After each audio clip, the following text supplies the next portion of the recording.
The missed call from the assisted living center was sitting on my screen when I finally stepped out of the walk-in freezer.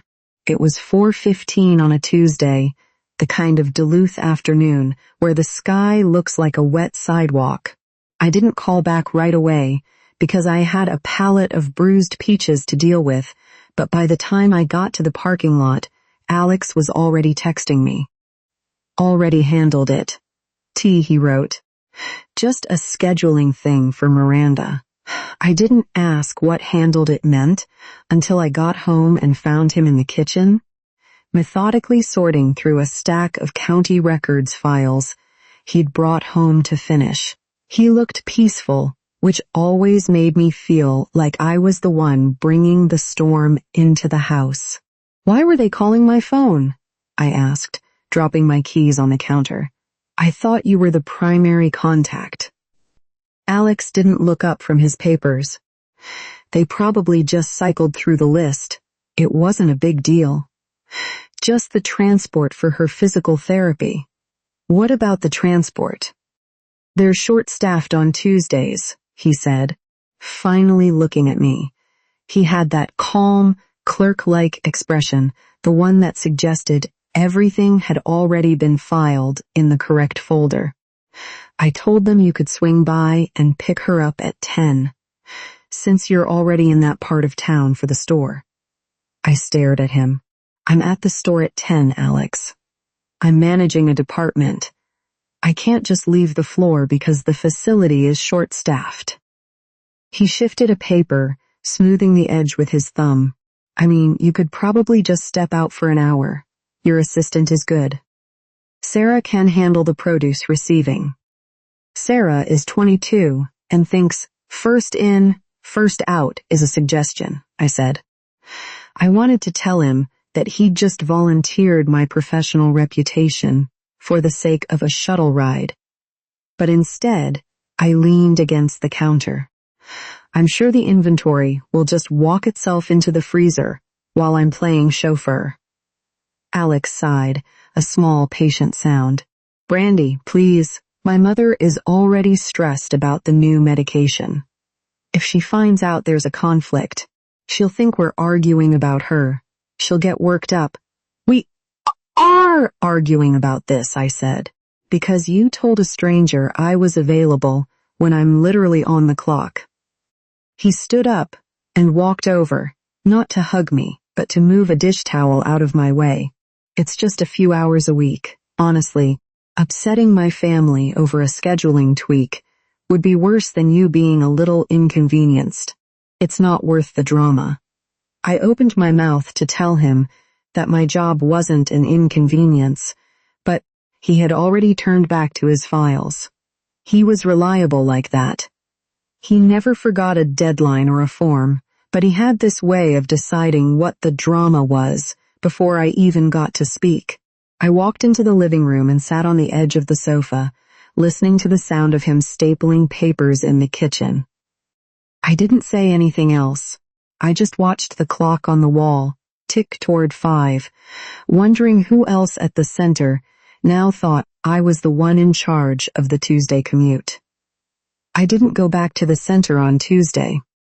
I stayed at the store, ignored the 3 missed calls from the facility, and spent the morning arguing with a vendor about the quality of the romaine. I figured if I just didn't show up, the scheduling tweak would fail on its own and Alex would have to find a real solution. But on Thursday, I had a window between my shift and a dentist appointment, so I stopped by to see Miranda. I wanted to see if she even knew about the setup. The lobby of the center always smelled like lemon-scented bleach, and something vaguely like boiled cabbage, a scent that seemed to cling to my clothes long after I left.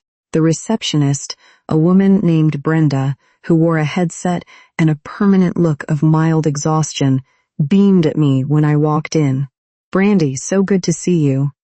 We were wondering if you'd be stopping by today," she said, her voice a bit too bright for a Thursday afternoon. "Just visiting," I said. "I wanted to check in on Miranda." "Of course, she's in the solarium," Brenda said. She paused, leaning forward. Listen, about the Tuesdays. We managed to shift some things around with the shuttle, so we might actually be able to get her to PT without you having to leave work. I felt bad that you were sacrificing your mornings. I stopped mid-step. Sacrificing my mornings? Oh, you know, Brenda said, waving a hand vaguely. Mr. Little told us you were really eager to take over the transport. He said you'd been looking for a way to spend more one-on-one time with your mother-in-law, and that you didn't mind the commute. It was just so thoughtful of you to volunteer. I felt a sudden, sharp heat climb up my neck. I didn't know whether to laugh or ask Brenda if she'd been drinking. I didn't volunteer, I said. I tried to keep my voice level, but it came out sounding brittle. I actually told Alex I couldn't do it. Brenda's smile faltered, though it didn't quite disappear. She looked at me with a kind of pity that made me want to scrub my skin. Oh, I see. He was very specific about it. He said you were really excited about the opportunity. We just thought it was a lovely family gesture. Lovely, I repeated. I wanted to say something like, my husband is a professional editor of The Truth. But instead I just gripped my purse strap. I think there's been a misunderstanding. No problem at all, Brenda said, her tone shifting back to that professional, distant helpfulness. I'll just put the shuttle back on the schedule for her. It's actually easier for us anyway. The drivers already have the route mapped. By then, I knew the short staffing Alex had mentioned wasn't a crisis at all. It was a convenience. He hadn't been solving a problem for the facility. He had been creating a narrative where I was the doting, selfless daughter-in-law, provided I was willing to do the actual driving. I walked toward the solarium, my shoes clicking loudly on the linoleum.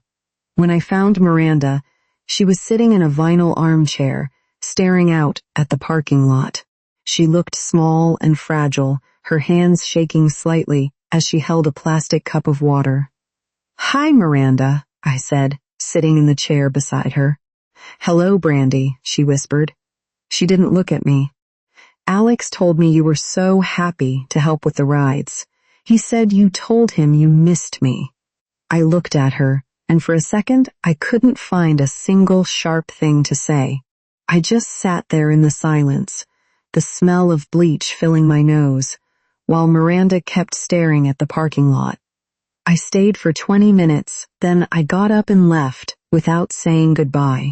I made it to my dentist appointment, just as the waiting room was filling up. I sat there in a plastic chair, staring at a poster about gum disease, feeling a strange, vibrating heat in my chest. I kept thinking about Brenda's face, that look of pity, as if I were some sort of fragile saint who had finally hit her limit. The dental assistant, a woman named Carla, who moved with the efficiency of a stopwatch, called me back. She didn't waste a single word. She took my x-rays, cleaned my teeth, and handled the insurance paperwork in a seamless, clinical blur. I watched her work and felt a sudden, sharp envy for the way she operated. There was no narrative with Carla. There was just the task, the tool, and the result. When she told me my gums looked fine, but I should floss more in the back, she wasn't trying to manage my emotions or curate my image. She was just telling me the truth because it was the only thing that mattered in that room. By the time I got home, the sun had dipped, leaving the sky a bruised purple. Alex was in the kitchen. He had already started a load of laundry and had a pot of vegetable soup simmering on the stove. This was the part of him I still relied on, the quiet, rhythmic consistency of his chores. He never forgot the trash day, and he always made sure the salt was spread on the driveway before the first freeze. He functioned like a well-maintained clock, provided you didn't ask him to change the time. How was the dentist? He asked, stirring the soup. Fine, my gums are great, I said. I stood by the kitchen table, watching him. I stopped by to see Miranda. Alex didn't stop stirring. Oh, how is she? She's fine. Brenda told me the shuttle is back on the schedule. He paused for a second, then continued stirring. That's good. I'm glad it worked out. She told me you said I was eager to do the transport. Alex. She said you told her I missed Miranda and wanted more one-on-one time. He finally looked at me, his expression neutral, almost bored. I just wanted her to feel cared for, Brandy. She's 85. She doesn't need to know the logistics of who is stressed about their work schedule. I'm not a logistics problem, I said. I'm your wife. You told a professional facility that I volunteered for something I explicitly told you I couldn't do. I was just smoothing things over, he said, turning back to the stove. You know how she gets. When I was going through that rough patch with the records office 5 years ago, she was the only one who really stepped up. I don't want her to feel like a burden now. I thought you'd understand that. I wanted to tell him that his gratitude toward his mother shouldn't be paid for with my reputation. I wanted to ask him why he felt the need to invent a version of me that was more compliant and selfless than the real one. But instead, I leaned against the counter and let out a short, dry laugh. I'm sure the shuttle drivers are devastated they lost my company, I said. Alex sighed, the same patient sound he'd made on Tuesday. You don't have to be like that. It's handled now. Let's just have dinner. He ladled the soup into 2 bowls and set them on the table. He had even put out the napkins. Everything looked orderly and correct. I sat down and looked at the steam rising from the bowl, feeling the distance between us like a physical wall. I didn't eat. I just watched him eat his soup, methodically and calmly, as if the conversation had never happened, or as if he had already filed it away in a folder marked Resolved. I didn't eat the soup. I just watched the steam stop rising, the surface of the broth forming a thin, pale skin. Alex didn't seem to notice. He finished his bowl, wiped his mouth with one of the napkins he'd carefully laid out, and reached for his phone. The screen lit up his face, casting a blue glow over his features. He frowned slightly, his thumb scrolling. Brenda just texted, he said. She's just confirming that the shuttle is back on for Tuesday. She mentioned the misunderstanding about your availability. I'm sure she did, I said. I finally picked up my spoon, but I didn't scoop anything. I just stirred the soup in a slow, tight circle. I imagine it was a very illuminating conversation for her. Alex sighed, and this time it sounded more like a dismissal than patience. Look, if I can just send her a quick message. I'll tell her you were having a rough day at the store. That you were just stressed and didn't mean to be abrupt. She'll understand. People in healthcare get that. I stopped stirring. I looked at him, really trying to see where he thought this was going. So now I'm not the doting daughter-in-law. Now I'm the stressed-out manager who can't keep her temper in a lobby. I'm just trying to fix it, Brandy. Fix what? The fact that you lied about me, or the fact that I told the truth? It's not lying, he said, his voice remaining flat, almost academic. It's managing expectations. My mother is fragile. If she thinks you're resentful of her, it'll affect her recovery. I'm protecting her. And who's protecting me? I asked. Who's protecting the version of me that actually exists? The one who works 50 hours a week and doesn't have time to be a shuttle driver. He didn't answer. He just started stacking the bowls. He did it efficiently, the way he did everything in the house. The laundry, the trash, the files. He was a good man in every way that could be measured by a checklist. He never forgot an anniversary, and he always made sure the car had gas. But he treated my identity like one of his county records, something that could be edited or archived if it didn't fit the current filing system. "I'll just tell her you were stressed," he repeated, as if saying it again would make it a solution. "It's the easiest way to smooth this over. Nobody has to be the villain." "I'm not the villain, Alex. I'm just the one who isn't lying." "You're being difficult," he said quietly. He didn't say it with anger, which almost made it worse. He said it as a statement of fact, the way he might describe a smudge on a document. I stood up, leaving my full bowl of soup on the table. I felt a sudden, desperate need to be away from the orderliness of the kitchen, away from the napkins and the simmering pot. I walked into the hallway and leaned against the wall, listening to the sound of the dishwasher starting up. I remembered the way Brenda had looked at me, that pitying, soft expression. By then, I knew Alex wouldn't stop until the version of me that existed in everyone else's head was a version he could control. If I wasn't the saint, I'd be the neurotic. If I wasn't the helper, I'd be the problem. I went into the bedroom and closed the door. I didn't lock it, but I stayed there in the dim light, listening to the rhythmic hum of the house. A few minutes later, my phone buzzed on the nightstand. It was a notification from the facility's family portal. Update. Transportation schedule confirmed for Miranda Little. Tuesday, 10 a.m. Shuttle service. I stared at the screen until it went black. I didn't text him back. I just lay down on top of the covers, still wearing my work clothes, and listened to Alex humming something low and tuneless in the kitchen. I stayed in the bedroom for a long time, listening to the dishwasher cycle through its rinse. When I finally came back out, Alex was in the mudroom, checking the forecast on his phone and shaking out a heavy winter coat. He'd already put the salt spreader by the garage door. It was a habit of his, this preemptive strike against the weather, and usually I appreciated it. It meant I didn't have to be the one remembering that the temperature was supposed to drop 10 degrees by midnight. "I'm going to run to the hardware store for a few more bags of salt," he said, not looking up. "Do you need anything for the house?" "No," I said. I stood in the doorway, my arms crossed. "I don't need anything." He finally looked at me, his expression open and confused. "Are we still doing this? I thought we moved past it.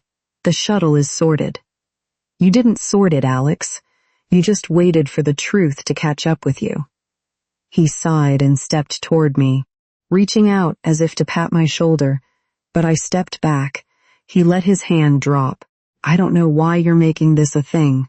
Everyone is happy. Miranda is happy. Brenda is happy. Why can't you just be happy that it's over?" "Because I'm the only one who knows it's not over," I said. "I'm the only one who knows that the happy version of me is a person you invented." He didn't argue. He just shook his head and walked out the door, the heavy thud of the deadbolt echoing through the hallway. I went back into the kitchen to clear the table. I poured the cold soup down the drain, the pale skin of the broth sliding away in one piece. As I was drying the bowl, my phone buzzed again. It wasn't a portal notification this time. It was a text from Alex's sister, Diane, who lived over in Superior. "Hey, Brandy, just talked to Mom. She was telling me how sweet you've been with the Tuesday rides." Honestly, I felt so guilty that I wasn't doing more, but Alex told me, "You actually insisted on taking them over because you wanted the quality time. It's so lovely that you two have that bond. We're all so touched." I stared at the screen. The heat returned to my neck, a slow, pulsing throb. It wasn't just the facility. He'd exported the narrative to his family, turning my refusal into a virtue and his lie into a gesture of my devotion. He hadn't just smoothed things over. He had built a pedestal for me to stand on, knowing full well that the only way to stay on it was to keep quiet and do the work. I started to type a reply. I never volunteered for the rides, Diane. Alex just told everyone I did. I paused, my thumb hovering over the screen. I could see Diane's response already. She'd probably tell me I was just stressed, or that Alex was just trying to be helpful, or that I was being difficult over a small misunderstanding. She'd use the same language Alex used, the language of managing me. I deleted the text. Instead, I wrote, "The shuttle is actually handling the rides now, so no one has to worry about it." A few minutes later, Diane replied, "Oh, that's a shame. I know how much you were looking forward to it. But I guess work gets in the way, right? Hope you're doing okay. You sounded a bit frazzled when we talked last month." I set the phone face down on the counter. I felt a sudden sharp impulse to call Alex and scream, but I knew how that would go. He would listen with that same patient, clerk-like expression, and then he would tell Diane that I was having another roof patch at the store. He would curate my anger into a symptom. I walked to the mudroom and looked at the salt spreader. I didn't want to be the one who managed the house, or the store, or the family's perception of me. I just wanted to be the person who said no, and had that no be enough. I went to the hallway closet and pulled out my own heavy coat. I didn't have anywhere to go, but I couldn't stay in the house with the humming dishwasher and the neatly folded napkins. I walked out the front door and stood on the driveway, the cold Duluth air hitting my face like a wet sheet. I stood there in the dark, listening to the distant sound of traffic, waiting for the first few flakes of snow to start falling. The headlights of Alex's truck swept across the driveway, cutting through the first few drifting flakes of snow. He pulled in with a practiced precision, backing the truck perfectly into the slot. When he climbed out, he was carrying 2 heavy bags of salt, his breathing heavy in the cold air. He looked like a man who had completed a successful mission. "Got the coarse stuff," he said, nodding toward the bags, "the kind that doesn't clump when it gets damp." I didn't move from where I was standing. Diane texted me. Alex stopped, one bag still in his grip. He didn't look surprised, but he didn't look concerned either. And? I assume she was just being nice. "She thinks I'm frazzled, Alex. She thinks I'm a saint who suddenly had a breakdown and can't handle the rides anymore." He set the bag down with a dull thud and sighed, that same patient sound that usually signaled the end of a discussion. I didn't use the word frazzled. She probably just inferred it. I just told her you were under a lot of pressure at the store, which is true. You always are. "I'm not under pressure because of the store," I said. "I'm under pressure because you're telling everyone I'm a different person than I actually am. You're making me look unstable so you don't have to look like a liar. That's a bit dramatic, don't you think?" He stepped closer, the smell of the hardware store, rubber and cold metal, clinging to his jacket. "I'm just keeping the peace. If Diane thinks you're stressed, she feels bad for you. If she thinks you're just refusing to help her mother, she thinks you're cold. Why would I choose the version where you're the villain? Because, in your version, I'm a patient," I said. "I'm someone who needs to be managed. I'm not a villain, Alex. I'm just a woman who said she couldn't drive on Tuesdays." He looked away, staring at the salt spreader. "I don't see the problem. Everyone is happy. The shuttle is running. Miranda feels loved. What does it matter if Diane thinks you've had a few bad weeks?" I wanted to tell him that it mattered because it changed the way people looked at me. It turned my boundaries into symptoms. If I complained about something else later, if I wanted a different vacation or a change in how we handled the bills, he could just tell his family I was in another one of my phases. He was building a library of excuses that all pointed back to my temperament.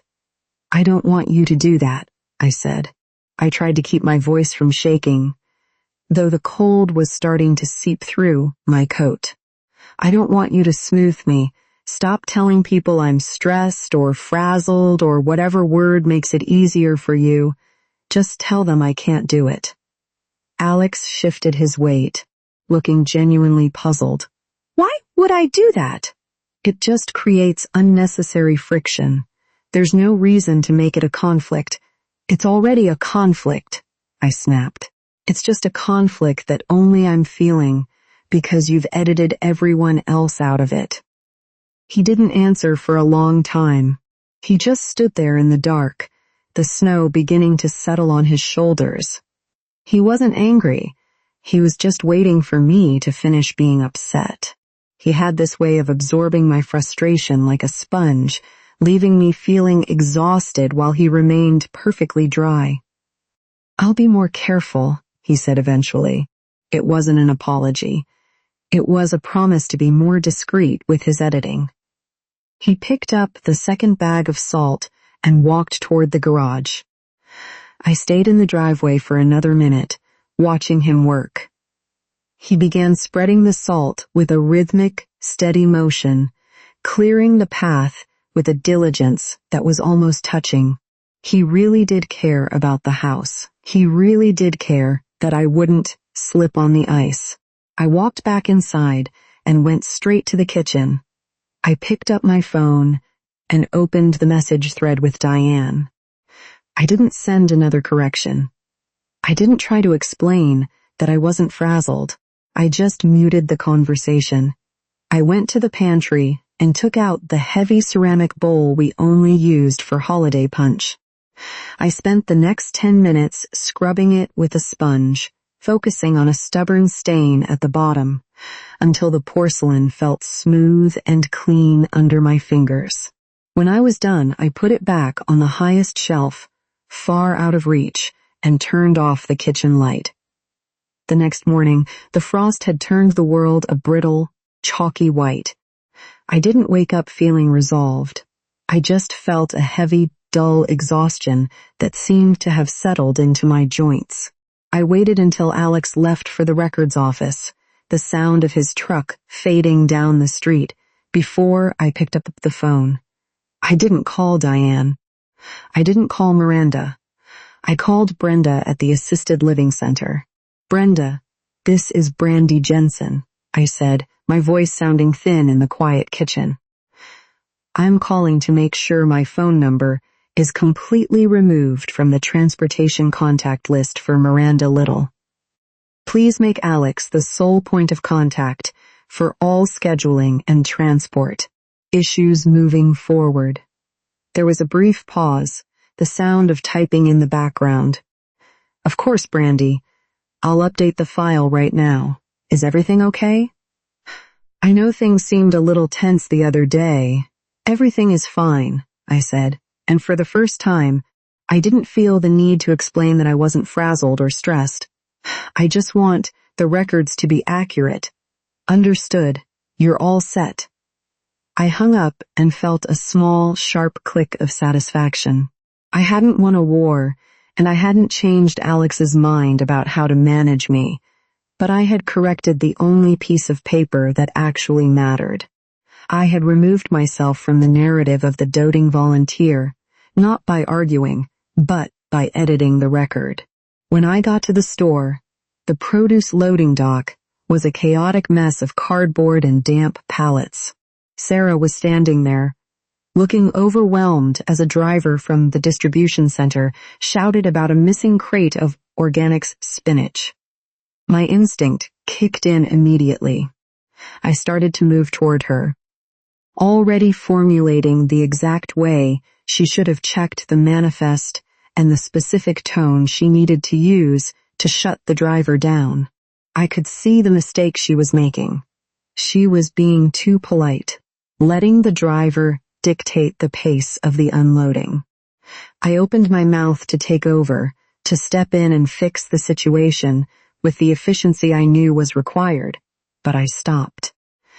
I remembered the way Alex looked at me when he was smoothing things over, and I realized that my version of competence often looked a lot like his version of control. I stepped back and watched. Sarah didn't use my method.